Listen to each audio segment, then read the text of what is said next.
political space in the state. The representative of Yaga Africa in Rivers State, Obinna Igbogidi, in an interview with our correspondent, said the recent executive orders by the state government are aimed at suppressing the opposition parties in the state. I would want to use this opportunity to actually appeal to the state governor, Chief Nyesom Wike, to actually temper justice with mercy, because as it currently stands, some of the policies, some of the actions he has taken, they appear to be a bit provocative, being that it's as though the opposition is being pushed to actually probably take the wrong steps going into this election. From the Executive Order 21, and then we have seen some local government chairmen also come up with some very, very stringent laws, which, if you ask me, is targeted at strangulating the opposition. Obinna Igbogidi also appealed to the PDP governorship candidate in Rivers State, Sim Fubara, to commit to peaceful election by signing the peace accord earlier signed by other governorship candidates in the state. The PDP governorship candidate, we have exhausted almost every possible means to also get to meet with him, so that he also can, beyond just signing, also commit to a peaceful electioneering season. Also promise Rivers people that he will not be a part of anything that is going to compromise the peace of and safety of the electorate going into this election. But somehow it has not been possible. We still wish that we can meet with him. It's not just the opposition governorship candidate that's supposed to sign that peace part. He is the governorship candidate of the ruling party. So there is need for him also to sign that peace part, to talk to Rivers people and assure them that commits to everything that will change the negative narratives that we've had before now. Obinna Igbogidi further said that Yaga Africa will intensify its enlightenment campaign ahead of the 2023 general elections. And of course, we're also doing a lot of voter enlightenment and trying as much as possible to communicate some of the new provisions of this Electoral Act 2022, so that people really get to understand their rights, their obligations, the limitations, and of course, also be able to hold the agencies, the commission, which is INEC, accountable to some of the provisions that have been put in place in this new electoral act. So it's a busy season for us, very, very busy, but just unfortunately, we cannot go beyond some of our core areas. The governorship candidate of the Social Democratic Party, SDP, in Rivers State, Senator Magnus Abe, has assured the people of the Ndani community in Onelga of his administration's determination to bring development to every part of the state. Senator Abe said this when he visited elder statesman Victor Odili in Ndani community in Obaibi Mandani local government area of Rivers State to canvass for the people's support during the 2023 elections. He assured of his qualification to drive the affairs of Rivers State to a greater height when elected as governor of Rivers State. When I ask Ona, say, where did Senator Abe talk? And I will tell them, say, number one, Senator Abe talk, say, anyhow, where people calculate 2023 for Rivers State, say the answer will be SDP. Ona Yara, if they like, make them take mathematics calculator, what will be the answer? If they like, they use calculator, what will be the answer? Anyhow, when you calculate 2023 for Rivers State, the answer will be SDP. Senator Magnus Abe also assured the people of Ndoni that his administration will focus more on job creation if voted into power in 2023. The thing where you see when you vote, you know, like time don't reach for you to try another thing. And the thing where you go try to say, this time, no vote for all those places where you did vote before. Vote where you never vote before. No be horse with that. Press your hand for the horse. No press the broom where you don't press before, you don't see anything.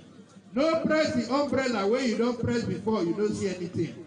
This time, we dey invite Rivers people, make we come together as one. Make we go try something we never tried before. We go see schools where they work, because we go use our time and effort to make the schools work. We go see hospitals. Our correspondent reports that Senator Magnus Abbey also received hundreds of decampees from different political parties in Ndoni in the local government area. In the meantime, the SDP governorship candidate in River State, Senator Magnus Abbey, has appointed the former Attorney General and Commissioner for Justice, River State, Nwogu Bombs, as the secretary of the SDP Gubernatorial Campaign Council in River State. The National Legal Advisor of the Committee for the Defense of Human Rights, CDHR, Henry Ekine, has faulted the disqualification of the APC governorship candidate Tonye Cole by a federal high court over dual citizenship. Henry Ekine told our correspondent that the Constitution of the Federal Republic allows Tonye Cole to run for the position of the governor. And then the issue of that is the talking point now, section 182, subsection 1, paragraph A, which is subject to section 28, which I've just explained with respect to forfeiture of Nigerian citizenship. And I maintain forfeiture of Nigerian citizenship in the categories of citizenship by registration or citizenship by naturalization. So it is not envisaged under the Constitution that a Nigerian citizen by birth will be disqualified in any guise from running for the office of governor or president or any position in that regard. Henry Ekine said the Constitution is very clear on the criteria needed to seek for elective positions in the country. Even if that person has acquired and retained the citizenship of another country, because the Constitution allows for dual citizenship, and the Constitution under Section 28 is so very clear and overly clear that it only applies to citizenship under the other two categories, but not citizenship by birth. And I do not think that this is in any way ambiguous or any way confusing or complex. It's so overly clear. The Accord Party in River State says it will use all legitimate means to protect the rights of the people, of the party, its candidates and members following the threats by the River State government to seal off its state secretariat. The Director of Media and Communication of Dumolulu Briggs Campaign Council, Sotonye Ijuye Dagogo, in a statement said the recent signing of Executive Orders 21 and 22 by Governor Nyesom Wike was intended to stifle the political space and deny the electorate the inalienable right to vote their choice in the 2023 elections. Accord further in the statement alleged that Governor Wike and the PDP have launched a direct attack on democracy in River State using the courts and the instruments of state to eliminate political opponents. The party also accused Governor Wike of acts of impunity, vindictiveness, high-handedness, tyranny, and disrespect for the people of River State. Accord therefore calls on its members to ignore the threats of the PDP, to keep calm and go about the campaigns without fear of intimidation. Still on the news on Super 93.3 FM Port Harcourt. After this break, FIDA calls for an end to gender-based violence in River State, plus other reports. Stay with us. Though we walk in the flesh, we do not war after the flesh. For the weapon of our warfare are not carnal, but are mighty through God to the pulling down of stronghold. Everything that have original, have fake. Devil is good in duplication. Anything good is duplicated. Suspension can determine your speed in life. I prophesy. You will not lose your divine position. Life is a battlefield. Right from the day of John Baptist up till now, this kingdom of God suffered violence. There are many sisters. Your marriage has been withheld. He wants to marry you, but there are forces that have tied him down. That helper wants to help you, but he cannot help because they have been withheld in the spirit realm. He wants to give you the contract. He wants to give you the promotion. Let me tell you, many things that happen in the physical has already happened in the spirit realm. Today, any hand suspending your admission letter, suspending your marriage, suspending your contract, suspending your promotion, that hand shall break today. OPN, Dr. Jesus in action. Dr. Jesus in action. God is here. Welcome back to the news on Super 93.3 FM Port Harcourt. The River State Civil Society Organization has called on the Commissioner of Police in River State, Effiong Okon, to arrest and prosecute those behind the killing of 3 policemen by yet-to-be-identified gunmen at Rumokoro flyover. The state chairman of the Civil Society Organization, NFR George Will, while commiserating with the Nigeria Police Command in the state over the death of the policemen, however, asked the Commissioner of Police to withdraw police officers attached to politicians, including VIPs. He asked the CP to deploy police officers to strategic areas for the safety of lives and property of the citizenry in the state. RIF says to view the systematic attack on police officers and formations in the state as a calculated attempt to put fear in our gallant officers and prevent them from discharging their duties of protecting the state. RIF says to charge the Commissioner of Police, Rivers State, to immediately arrest and bring to justice perpetrators of this heinous crime against humanity for it to serve as deterrent to others. We equally call on the Commissioner of Police to withdraw police officers from VIPs and drive them to strategic parts of the state to protect everyone and not to attach them to few individuals. If police officers were stationed at different junctions, it would have been difficult for the killers to run away. Anyone that wants private security should hire private security guards littered around the state. No society can survive without the police. They all need our help. The Nigeria Union of Journalists, NUJ, has called on the police and other security agencies to be neutral in attending to issues relating to the 2023 general elections in order not to heat up the polity. The NUJ Zone F, in a communique drafted after its zonal meeting in Calabar, Cross River State, tasked journalists across the state to be professional in their reportage, especially the electioneering process. The zonal leadership of the NUJ also commended the federal government for reconstituting the board of the Niger Delta Development Commission, NDDC, and urged the members to be above board in the performance of their duties. The communique also stressed the need for the federal government to declare a state of emergency on the Calabar-Itu Road and other roads in the region, which are presently in very bad condition.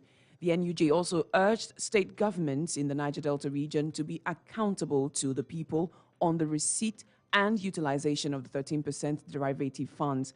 The statement further urged the federal government to make concrete efforts to avoid a recurrence of the flooding situation, which caused incalculable damage to lives and property in the Niger Delta region. The River State Flood Management Task Force has appealed to all flood victims not to return to their various homes until all post-flooding arrangements by the government are provided. The chairman of the State Flood Management Task Force, George Nweke, made the appeal when he led his team to the IDP camps in Ahuda East and West local government areas in the state. George Nweke also assured flood victims that the state government will provide post-flood relief materials for the victims before they returned to their various homes. As don't come out for home since. Some animals, when no supposed near house, feed don't crawl now, enter house, go stay. As water come from inside bush, reach community, it don't carry nyama different things, enter community. We get to do small thing. We get to first look before people will come, begin carry, go home. So we know say no day easy for people to leave their house, come here. And now at the end of year, people don't plan how to go begin do their farm and everything. Government follow for the plan. So I come now to tell you, say, one, as on a day here, government don't plan food day for now. The food day road they come. But motorway carry food, not with the same speed with the one where we take our own. We get many places to also reach. As we reach here now, go reach other places where get problem. Before 5 or 6, the motor go reach here. Bring enough food where people go chop. George Nweke also assured that more relief materials will be made available to the flood victims before they returned to their homes. And I want to say, as since on a day here, we don't hear any problem for security. We try well. And I pray, say, Nation will continue to try. And when we reach out, better Thanksgiving, we go do it for every community. So I want to tell you people now that before we come out here, we go also bring some things when I carry go, like mosquito net, like foam. All of them there, now, we don't bring them. So make una just wait small. When the time reach to go home, governor go talk to, when I go hear them too. When I know we just come here, and the government picking now, then on I come run, then I don't go. It good like that? No. It no good. Now, the person, they take care of our sins. Himself, we go tell them to. And when the time reach, when we don't do things that we're supposed to, we'll come here, shake hands with her, pull on her to reach village. And when I see share welcome last week, other people too promise say they go come. When I held to everything when I do, government they interested. We no go come out eye for where on a day. Meanwhile, the camp commandant of the IDP camp in Ahuda East and West, Gilbert Hamilton, commended the state government and the council chairman for their efforts towards alleviating the sufferings of flood victims. Anyway, I say madam go. Nadia will go. I be no be so. No be so. So anyway, I say make we vote. Say Nadia will vote. No be so. Now I no go fail to thank the two local government chairmen, Ahuda East and Ahuda West local government chairmen. From the beginning, and then they will feed us here. They fail to come here. They bring food come. They bring foam come. They bring medical come. So I no go fail to thank them. I also pray that God will also guide them in Jesus' name. We pray. Sachet water producers in River State say the scarcity of the product being witnessed in some parts of the state is due to the ongoing sanitation and upgrading of their facilities as directed by the River State government. The national president of Water Producers of Nigeria, Egberi Maxine, while making the clarification to our correspondent, said the sachet water producers are not on strike, as has been rumored in some quarters. Public may misunderstood our actions. We are not on strike. Rather, we ask everyone to go on factory sanitation, and it should be done by zonal levels. And some zones have already embarked on that to make sure that the sanitation process is completed, to make sure that the water you are producing is okay, your factory environment is clean, and the rest of that. So it's kind of like an overhauling process. So that is what is going on. And so they are taking it zone by zone. So that is what is happening, not that they are actually on strike. The national president of the water producers, Egberi Maxine, also said that water producers are working hard to beat the deadline given to them by the River State Ministry of Water Resources to embark on sanitation of their facilities. He said their members will commence full production of sachet water during the week. We're all given 7 days of ultimatum to meet up with the Water Regulatory Commission policies, which will elapse tomorrow. So definitely, I'm looking at by Tuesday, the ministry is going to set up the task force to monitor factories, and those who are not in compliance with the regulatory policies, we have to deal with the ministry on legal grounds, or the factories will be shut down, something like that. I don't know. But those of us who have complied will not be affected. The Federation of International Women Lawyers, FIDA, has called on all stakeholders to join hands with the government and relevant agencies to end all forms of abuses against women and girls. The chairperson of FIDA in River State, Adata Bio-Briggs, said this as part of activities marking the 16 days of activism to end gender-based violence. She said the fight against domestic abuse and other related issues should not be left in the hands of the government and women groups across the country alone. Violence against women and girls is rooted in gender-based discrimination, social norms, and gender stereotypes. There is a need to match rhetorics with action for effective results in the pursuit for a violence-free society. This year, we have again been charged to unite activism for more action to end violence against women and girls. And this should be our collective duty. Everyone is a stakeholder in the fight for a violence-free society. Let us all join forces to ensure that gender-based violence, if not brought to a complete halt, is drastically reduced to the barest minimum. The chairperson of FIDA, Adata Bio-Briggs, further said women are passing through many issues in the society. Do you know that violence against women and girls comes in diverse forms, which include but is not limited to domestic violence, forced financial dependence on spouse and partner, harmful widowhood practices, failure to provide necessaries for children, female genital mutilation, discrimination at workplace and in the society, denial of inheritance, child labor, sexual violence, which includes rape and incest, etc., trafficking, stalking, cyberbullying, forceful ejection from home, psychological, emotional, verbal, and many more types.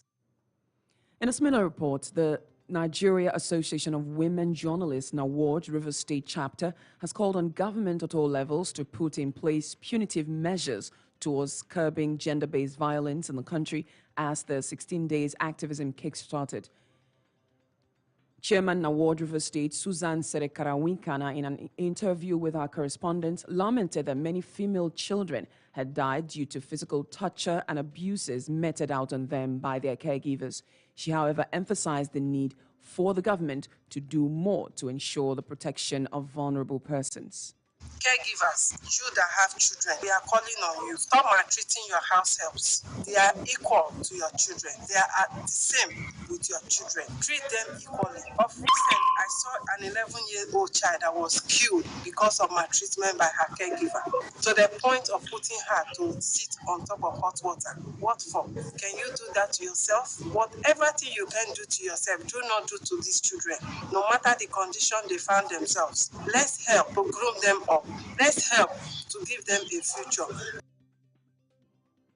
Susan Serekanawikana further called on government at all levels to, as a matter of urgency, put some mercenary in place to ensure that domestic violence and abuses that affect physical, psychological, and mental wellness of these children are reduced to its barest minimum. And critical stakeholders to put punitive measures in place so as to curtail the way at which children are being abused in our society. The rate of gender-based violence is on the increase in our society today because there is no check. Nobody is checking what is going on. You see some children are being abused, traumatized to the point of death.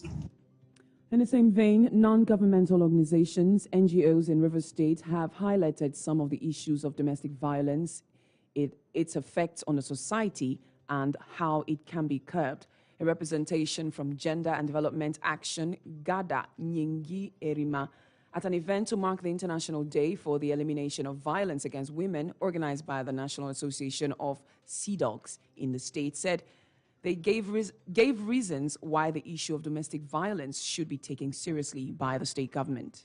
Domestic violence is something that we just talk about and we move on without recognizing that it actually can cause the death of persons, whether it is men or women. If you Google today on the internet and look at cases of domestic violence, you see that women die, men die, children die. So it's a very, very critical issue. While we gather non-governmental organizations like ourselves and the media to talk about this issue, we're also using the opportunity to call on the state government, to call on the security agencies, especially the police in this regard, that they should take up the responsibility to handle issues of domestic violence as the crime that it is, not just a soft issue that NGOs and women cry about. The keynote speaker, who is the chairperson of the International Federation of Women Lawyers, FIDA, represented by barrister Antonia Onyekere, said domestically violated persons should seek help from relevant agencies, including FIDA. Now we also have people that are vulnerable. It takes you to be vulnerable to depression. You develop depression, anxiety, and other. And even takes you to make you to go into drugs. You become an addict. You become an alcoholic. You think that's the best way that you can handle this? No, that's not the right way. The right way is to speak up. I will get to the solutions. Let me hurriedly rush through. In fact, a lot, but from what I'm seeing, I can't go through all that. Now, one of the solutions is that you seek help immediately. If you're domestically violated, and one of the places you can seek help, FIDA is there, legal aid is there. The Capone of the National Association of Sea Dogs in the state, Ejiro Akudihor, gave reasons why they mark the event yearly. Our correspondent reports that the theme of the event is domestic violence, negative implications to the modern society, with NDLEA and Rotary Club also present. The Socio-Economic Rights and Accountability Project, SERAP, has dragged President Muhammadu Buhari's government to the ECOWAS Court of Justice over illegal pipelines and oil theft. SERAP confirmed in a statement that it filed a lawsuit against the current administration over the failure to probe the operations of illegal oil pipelines between 2001 and 2022. The suit also wants the federal government to name and prosecute those suspected to be involved in illegal pipelines and oil theft and to recover the proceeds of the crime. SERAP's Deputy Director, Kolawole Oluwadare, said the suit was filed by the group alongside a leader of the Goi community in Gokana local government area of Rivers State, Eric Doe, on behalf of the Goi community and 15 other concerned Nigerians. SERAP said the suit followed recent reports of the discovery of at least 58 illegal oil pipelines used to steal the country's oil wealth. And that's it on the news this afternoon, brought to you by Super 93.3 FM Port Harcourt. A quick look at the headlines of our major stories. We told you Yaga Africa has appealed to the River State government against the use of state power to close political space in the state. Accord in Rivers State has vowed to protect the rights of the party following threats by state government to seal its state secretariat in Port Harcourt. NUJ has called on security agencies to be neutral while performing their duties during the 2023 general elections, and groups are seeking protection of women and girls as the world marks 16 days of activism to end gender-based violence. And that's the news. It was edited by Shegun Owolabi, with the assistance of Ogochukwu Iwochukwu, and produced by Ruki Ogono. You can visit our social media platforms, Facebook, Twitter, Instagram, and YouTube. And that's at Super FM PH. Download our mobile app, Super FM Global, on your Google Play Store and leave us a message on Super 93.3 FM's page. Remember, every child is your child. Support inclusive education. Thank you for listening. Good afternoon. News, sports, entertainment, and talk